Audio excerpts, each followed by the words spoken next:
Vous souhaitez investir mais être totalement débutant, vous ne savez pas par quoi commencer, ni quelle stratégie adopter, et encore moins quelle solution privilégier, cette vidéo, elle est faite pour vous. Bonjour à tous chers net investisseurs, je suis ravi de vous retrouver pour cette nouvelle vidéo dédiée à toutes celles et ceux qui souhaitent commencer à investir. Vous me connaissez peut-être déjà si vous êtes un habitué de la chaîne Net Investissement, mais pour les nouveaux, je me présente, je suis Chauncey Schmidt, chef de projet patrimonial chez Net Investissement. Aujourd'hui, nous allons voir ensemble comment vous lancer dans le vaste monde des investissements. Parce que oui, débuter dans l'investissement peut légitimement être vecteur de beaucoup d'appréhension et d'une bonne dose de stress, et c'est normal. En effet, le nombre de solutions auxquelles vous pouvez avoir accès a littéralement explosé ces dernières années, avec notamment la démocratisation de placements jusque-là réservés aux professionnels. Tout ceci est une bonne nouvelle pour les net investisseurs, mais soulève également de nombreuses questions pour l'investisseur débutant. Je vais donc tâcher de vous éclairer à travers une série de plusieurs vidéos pour vous expliquer pas à pas comment investir. Tout au long de cette série, vous pourrez ainsi découvrir à votre rythme les étapes importantes de votre projet, de la définition de vos objectifs jusqu'au suivi régulier de vos investissements dans le temps et bien sûr les leviers pour les optimiser. Pour suivre tout cela, n'hésitez pas à vous abonner à notre chaîne YouTube et à activer la cloche. Et pour commencer cette vidéo, je vais vous donner un premier conseil qui est en effet assez fondamental, ne vous lancez pas tout seul.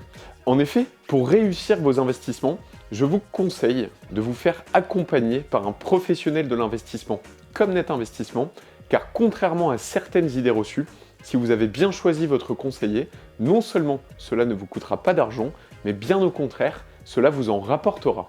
Aussi, sachez qu'en démarrant votre projet d'investissement, vous allez être confronté au cadre réglementaire, juridique, fiscal et légal, de quoi être vite perdu. L'accompagnement d'un conseiller en gestion de patrimoine, quel qu'il soit, sera une arme quasiment obligatoire pour ne pas vous tromper. Ce même conseiller pourra vous aider à définir vos objectifs et à choisir les solutions qui seront les plus à même de les atteindre.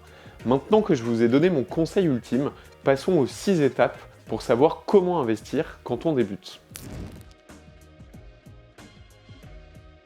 Vous avez longuement réfléchi et fait mûrir votre projet et il est temps de passer à la vitesse supérieure. Pour cela, il faut vous poser 3 questions fondamentales que vous allez très certainement trouver simplistes, mais croyez-moi, elles sont très importantes. Je vous propose d'ailleurs de prendre un papier et un crayon, de les écrire en même temps que vous regardez cette vidéo. Vous vous demandez souvent dans quoi investir et n'ayant aucune base ou très peu de connaissances, il est parfois très compliqué de choisir dans quoi investir. Alors beaucoup vont sélectionner des produits maison de votre banque sans prendre le temps d'aller voir s'il n'y a pas de solution plus performante ou mieux adaptée ailleurs. Pour savoir dans quoi investir, il faut d'abord analyser vos besoins, vos objectifs à court et moyen et long terme, mais aussi votre situation financière. Et ça, un conseiller en gestion de patrimoine pourra vous aider à déterminer rapidement tout cela. D'ailleurs, petit conseil de professionnel, évitez les placements douteux ou trop prometteurs qui sont très certainement des arnaques. Il est également important de comprendre les risques liés à chaque type d'investissement et ça nous en parlerons dans une des étapes suivantes. Commencer à investir, c'est placer de l'argent dans l'immobilier ou sur les marchés financiers dans le but de bénéficier à court, moyen ou plus long terme de leur performance et ainsi tirer du profit. C'est une approche à double bénéfice. Contrairement à l'épargne type livret A, qui peut servir de solution d'urgence avec son côté simple et rapide, investir est un moyen d'atteindre des objectifs plus ambitieux, comme générer un revenu complémentaire, développer son patrimoine, réaliser un projet en particulier ou encore préparer sa retraite. Il est très important, avant de penser au rendement, de s'interroger sur la finalité de votre investissement. Voici donc des questions qui peuvent vous éclairer. Quel projet voulez-vous réaliser à court, moyen et long terme? Quels objectifs souhaitez-vous atteindre et surtout à quelle échéance? Et si vous n'avez pas de projet précis, pas de panique, vous pouvez tout à fait commencer par faire fructifier votre épargne en la protégeant de l'inflation, par exemple afin de préserver votre pouvoir d'achat. Sachez que pour certains investissements, vous pouvez avancer seul, mais c'est à vos risques et périls de perdre votre capital, mais aussi de ne pas choisir les bons placements au bon moment. Pour ne pas tomber dans les erreurs de débutants, il est essentiel de choisir un conseiller, et un bon de préférence. Assurez-vous de vous sentir à l'aise avec ce dernier, d'avoir confiance en lui ou en elle, même si choisir de confier sa gestion patrimoniale à des professionnels peut paraître inaccessible, en réalité ça n'est pas le cas. C'est uniquement une idée reçue qui est fausse. Par exemple, chez Net Investissement, nous avons fait en sorte de rendre accessible l'investissement à tous en proposant des contenus informatiques et pédagogiques, mais surtout en prodiguant nos conseils d'experts sans pour autant vous faire payer des frais élevés. Si vous avez répondu à ces 3 questions, alors nous pouvons passer à l'étape suivante. Le profil d'investisseur est un terme utilisé pour décrire le type de stratégie d'investissement à choisir en fonction de vos objectifs et de votre tolérance au risque. Il est donc important de connaître et de bien comprendre votre profil pour ensuite décider quel type d'investissement vous devriez considérer et comment les gérer par la suite. Alors cette étape va vous paraître peut-être un petit peu courte, mais croyez-moi, il faut s'y attarder pour réussir. En effet, l'avancée de votre projet va dépendre grandement de la manière dont vous avancez dans votre vie. Si vous êtes de nature plutôt prudente, il vous faut en avoir conscience et accepter que certains aspects de votre projet puissent ne pas trouver de réponse. Si en revanche vous êtes plutôt de nature casse-cou, alors vice-versa, il vous faudra parfois peut-être freiner votre volonté d'avancer trop vite au risque de manquer certains passages obligés de votre projet. Votre profil d'investisseur est unique et dépend de plusieurs facteurs, notamment votre âge, vos revenus, vos objectifs à court, moyen et plus long terme et votre tolérance au risque. En prenant le temps de comprendre votre profil d'investisseur et en choisissant des investissements qui correspondent à votre profil, vous pouvez développer un portefeuille diversifié qui répondra à vos objectifs. De façon concrète, pour définir votre profil d'investisseur, il faut, premièrement, déterminer la manière de traiter votre projet, à savoir de façon prudente ou alors plus dynamique. Il faudra également déterminer votre niveau de risque, car oui, tout investissement comporte des risques et le degré de celui-ci est plus ou moins tolérable d'un individu à un autre. Bien sûr, des risques plus importants peuvent offrir des rendements potentiellement plus élevés. Si la perspective de voir votre portefeuille baisser brusquement de 20% vous angoisse, alors vous devriez peut-être opter pour des placements plus prévisibles. Toutefois, si vous n'avez pas besoin d'accéder à ces fonds à court terme, vous pourriez envisager des placements à plus long terme et à plus haut risque qui pourraient vous rapporter bien plus. Avant de vous lancer dans l'investissement, examinez clairement vos objectifs et votre tolérance au risque, c'est primordial. Si vous avez besoin, nous sommes là pour vous aiguiller. Une fois votre profil défini, nous pouvons passer à l'étape d'après. Lors de la planification de votre stratégie d'investissement, l'horizon de placement est un élément essentiel à prendre en compte.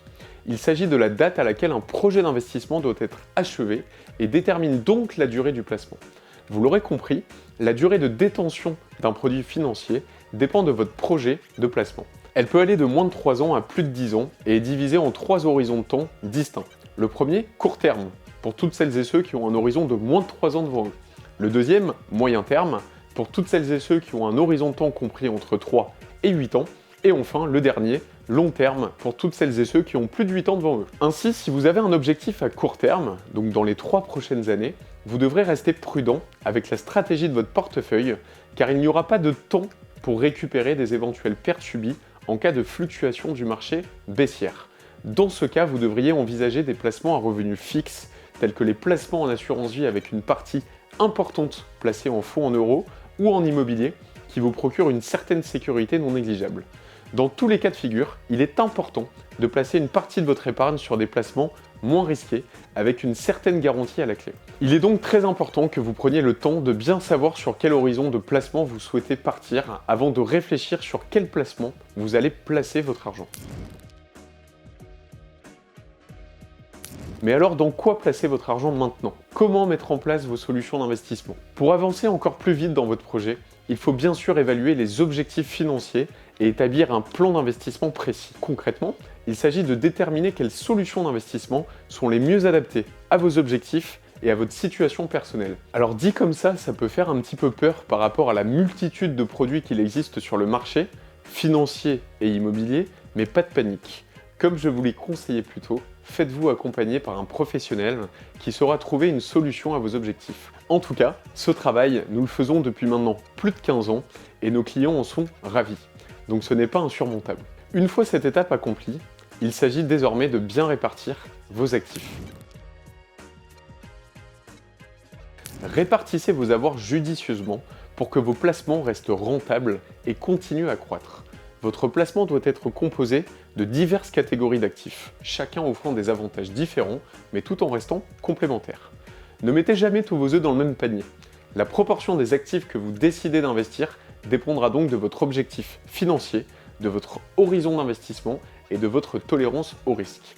Et oui, ces 3 points sont obligatoires pour considérer un placement comme un investissement juste et réfléchi. Une fois que vous avez choisi votre méthode d'investissement, vous pourrez alors établir un portefeuille diversifié. La diversification implique la répartition de votre capital sur plusieurs classes d'actifs et différents secteurs en évitant de tout mettre sur un seul panier. Grâce à un portefeuille diversifié, vous bénéficierez ainsi d'une protection contre le risque et pourriez profiter de différentes opportunités offertes par les différents marchés et régions géographiques. En diversifiant les actifs de votre portefeuille, vous pourrez ainsi limiter le risque et vous assurer un rendement plus stable. Cela signifie que même lorsque certains actifs sont en baisse, d'autres, à l'inverse, peuvent être à la hausse, ce qui réduit l'impact des pertes. Enfin, il est important de ne jamais investir plus que ce que vous êtes prêt à perdre. Les investissements peuvent rapporter des rendements élevés, mais ils comportent également un risque de perte en capital. Vous devriez toujours prendre le temps de bien comprendre le risque associé à chaque investissement avant de prendre votre décision ou privilégier les placements avec capital garanti. Voilà, cette première vidéo d'une série spéciale, Initiation aux investissements, touche à sa fin. J'espère que ces étapes vous auront éclairé et vous auront permis d'avoir une vision plus large d'un projet d'investissement. Nous restons bien entendu à votre disposition si vous avez la moindre question ou si vous souhaitez mettre en pratique ce que vous venez d'écouter. D'ici là, à très bientôt sur notre chaîne.